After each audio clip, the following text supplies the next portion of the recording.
Gentlemen, good evening. Dr. Joshi, I want to begin by asking you, when you came to know of this, what was your first thought? I think it's very appalling and shocking. And many of these are called as counterfeit or spurious drugs.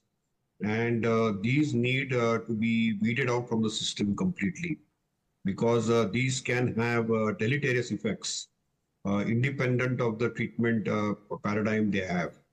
And I think, therefore, our regulators are vigilant, but their vigilance needs to be further heightened. And this has to be totally removed from the system completely because this is something, according to me, is unacceptable. This is unacceptable. Dr. Chatterjee, what do you make of this? I mean, as we are having this conversation, I'm sure our viewers who are watching this, all households have one of these drugs, paracetamol, antacid, or what have you, in the list, from the list of 50. Absolutely. I would agree with you that these are very commonly used drugs used for very common medical problems. And if they are spurious, they can actually harm you and they may not be of any effect.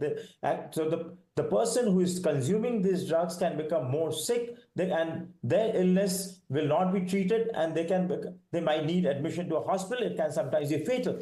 So that's why I would agree with Dr. Shashank that the regulatory authorities need to be very strict. They need to really check all these drugs very strictly. And what we have been told, and that's why we have been always saying that there was quite a few times people used to blame it on the doctors that you're not using generic brands and all that. That's the reason. We always thought that these generic brands need to be really controlled well by the regulatory authorities. We are not against generic brands at all because it's a cheap drug. But the regulatory authorities have to give that confidence in us that all these drugs are of standard quality, which are going to benefit my patient.